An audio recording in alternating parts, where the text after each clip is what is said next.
जय जगन्नाथ बंधुगण आपण मानकु मोर एही चैनल रे स्वागत। आजिर एही ज्योतिषशास्त्र कार्यक्रम कन्या राशि व्यक्ति विशेषंक पाई बहुत गुरुत्वपूर्ण। आज आमे जानिबा कन्या राशि परि रहिबो।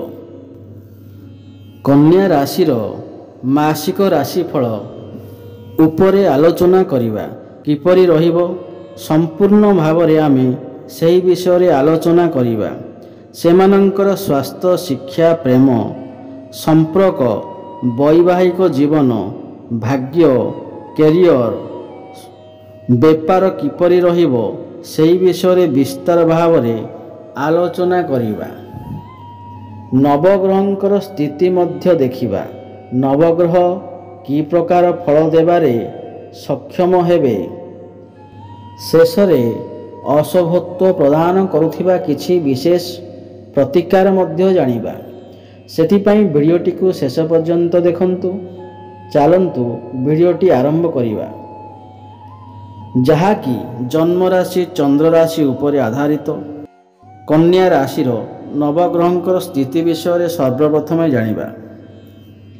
यह पूर्वरु जदि आपणकर भी कन्या राशि होइथाय एवं आपण भी ईश्वर को सच्चा हृदय भक्ति करती विश्वास करती तेबे एही वीडियोटी को लाइक करी कमेंट बॉक्स रे जय जगन्नाथ जय माँ लक्ष्मी अवश्य लिखंतु। सबुठु प्रथमे जानिबा कन्या राशि नवग्रहंकर स्थिति एही प्रकार रहिबो। राशि चक्र षष्ठ राशि हेउची कन्या राशि एवं एही राशि अधिपति हेउचंती बुधदेव एवं बुध आपणकर तृतीय भाव में विराजमान अछंती एवं तांको सहित शुक्र मध्य विराजमान अछंती। आपणकर प्रथम भाव में केतु विराजमान अछंती द्वितीय भाव में सूर्य विराजमान अछंती। आपणकर षष्ठ भाव में शनि विराजमान अछंती।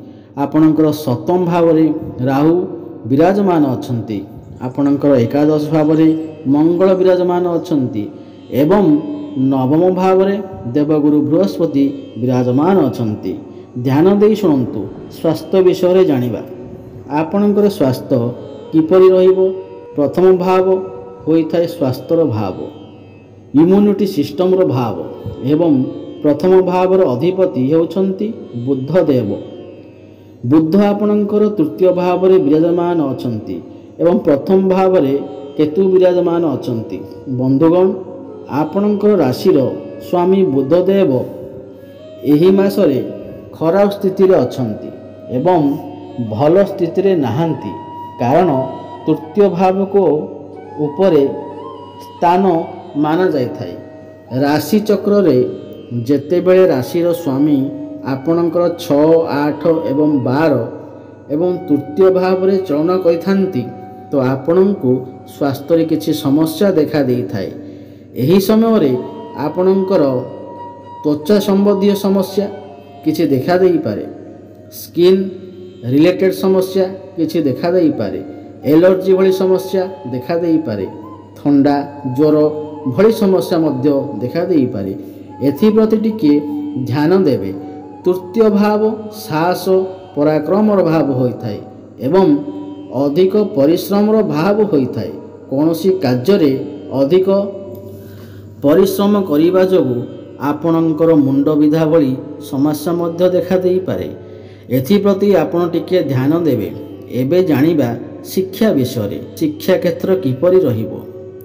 पंचम भाव होइथाय शिक्षा क्षेत्र भाव एवं पंचम भावर अधिपति होउछंती शनिदेव एवं शनि आपणकर षष्ठ भाव में विराजमान अछंती। बंधुगण एठारे शनिंकर स्थिति बहुत भलो अछि।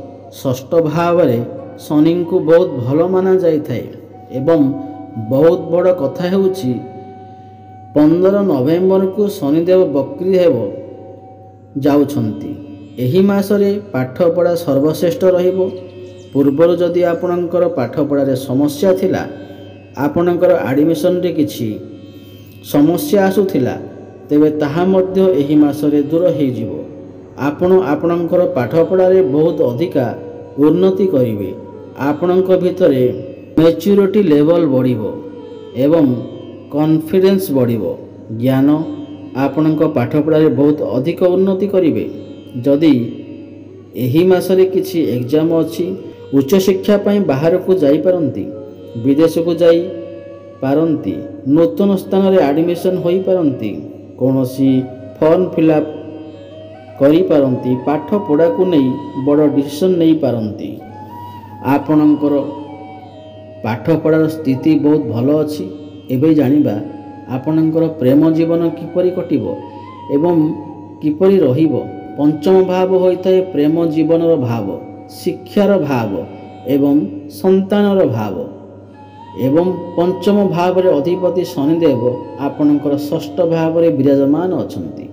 बंधुगण, एही मासरे मंगल आपणकर पंचम भाव को देखुचंती। आपण जहा सहित भी रिलेशनशिप रे अछंती एवं जी भी आपणकर पार्टनर अछंती, तांको भितरे टिके क्रोध देखा देई पारे, जिदपण देखा देई पारे। क्रोध कारणरू आपण दुई जनक मध्यरे समय समय रे कଳି झगड़ा एवं मन मतांतर मध्य देखा देई पारे। सप्तम भाव होइताए वैवाहिक जीवनर भाव एवं सप्तम भावर अधिपति देवगुरु बृहस्पति विराजमान अछंती एवं आपणकर भावरे राहु विराजमान अछंती। बंधुगण, एठारे मु आपणको गोटे कथा कहिबी, आपणक वैवाहिक जीवन भल अछि काहेकि ना गुरु आपणकर भाग्य भावरे अछंती, किंतु राहु आपणकर सप्तम भावरे थिबारु आपणक वैवाहिक जीवन रे समस्त समस्या देखा देउथिबो एवं एही मासरे मध्य किछिटा समस्या देखा देबो। काहेकि ना राहु हेउछंती भ्रमित ग्रह, आपणक मन को डाइवर्ट करि पारंती, एमिति कि डिवोर्स देवा पई मध्य कथा जाई पारे। केवल एही मास नुहे, आगामी 4 ରୁ 5 मास पर्यंत आपण आपणक वैवाहिक जीवन उपरे विशेष ध्यान रखंतु। राहु हेउछंती आकस्मिक ग्रह, आकस्मिक भावरे आपणक वैवाहिक जीवन रे समस्या आसी पारे, जहा आपण केबे भी भाबी नथिबे। आपणको मध्य मन मतांतर, कଳି झगड़ा भली परिस्थिति मध्य सृष्टि होई पारे। एथिप्रति विशेष ध्यान देबे। आपणकर लाइफ पार्टनरकर कैरियर मध्य किछि असुविधा होई पारे किंबा स्वास्थ्य रे मध्य किछि समस्या देखा देई पारे। जेते समस्या आसिले मध्य जेहेतु गुरुदेव आपणकर भाग्य भाव रे अछंती, तो समस्त समस्या रो आपणको बंचेइबारे चेष्टा करिवे। आपणको मन भितरे डाउट आसी पारे, मिसअंडरस्टैंडिंग होई पारे। एथिप्रति आपण टिके ध्यान देबे। एथिपई आपण उपाय अवश्य अवलंबन करंतु। उपाय आमे वीडियोर शेष रे जानिबा।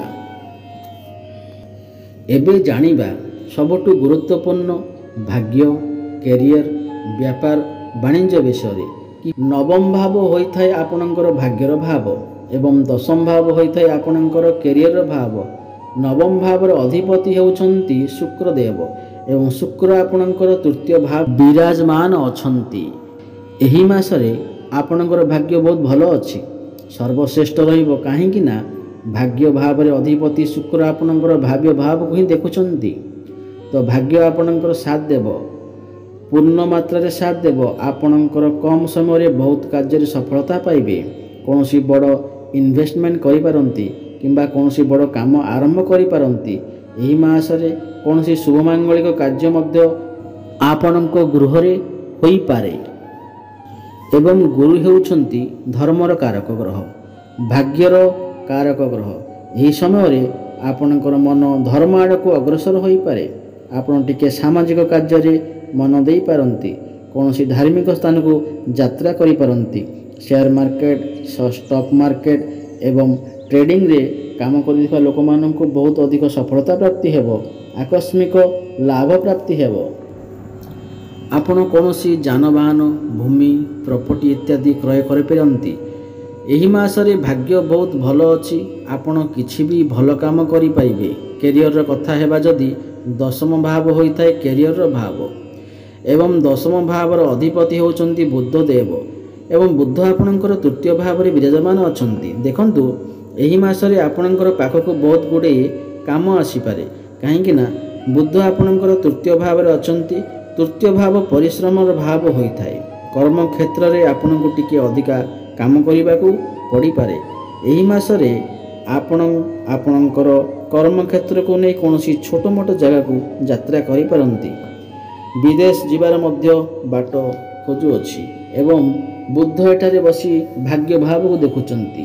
ପ୍ରମୋସନ୍ ହେବାର ମଧ୍ୟ ଯୋଗ ବନୁଅଛି ଏବଂ ଯେଉଁମାନଙ୍କ ପାଖରେ କୌଣସି ଚାକିରି ନାହିଁ ତ ସେମାନଙ୍କୁ ଚାକିରି ମଧ୍ୟ ପ୍ରାପ୍ତି ହୋଇପାରେ।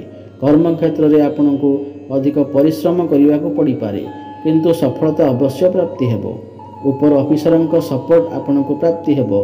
ବେପାର ବାଣିଜ୍ୟର କଥା ହେବା ଯଦି ସପ୍ତମ ଭାବ ହେଉଥାଏ ବେପାର ବାଣିଜ୍ୟର ଭାବ ଏବଂ ସପ୍ତମ ଭାବରେ ରାହୁ ବିରାଜମାନ ଅଛନ୍ତି ଏବଂ ସପ୍ତମ ଭାବରେ ଅଧିପତି ବୃହସ୍ପତି ଆପଣଙ୍କର ଭାଗ୍ୟ ଭାବରେ ଅଛନ୍ତି।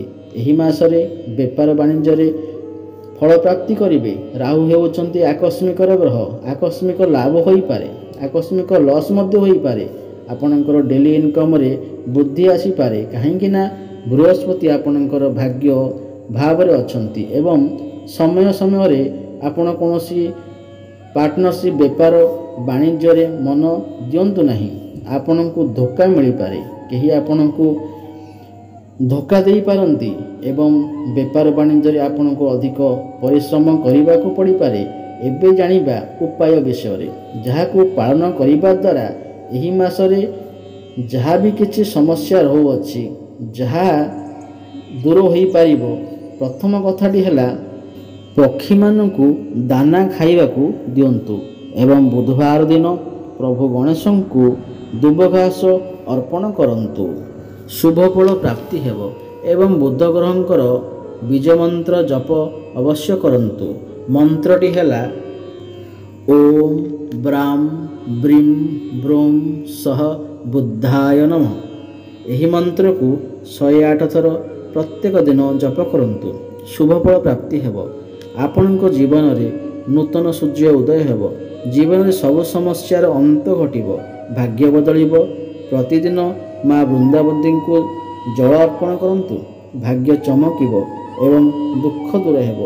ଅଧିକ ଶୁଭ ଫଳ ପ୍ରାପ୍ତି ପାଇଁ ପ୍ରତିଦିନ ହନୁମାନ ଚାଳିଶାର ପାଠ କରନ୍ତୁ। ହେଲେ ଦର୍ଶକ ବନ୍ଧୁ, ଏଇ ତ ଥିଲା କନ୍ୟା ରାଶିର ଏହି ମାସର ରାଶିଫଳ ବିଷୟରେ। ଯଦି ଆପଣଙ୍କୁ ଏହି ଭିଡ଼ିଓଟି ଭଲ ଲାଗିଥାଏ ତାହେଲେ କମେଣ୍ଟ ବକ୍ସରେ ଜୟ ଜଗନ୍ନାଥ ଅବଶ୍ୟ ଲେଖନ୍ତୁ। ପୁଣି ଦେଖା ହେବ ଆଗାମୀ ଭିଡ଼ିଓରେ। ରଖୁଛି, ଜୟ ଜଗନ୍ନାଥ, ଧନ୍ୟବାଦ।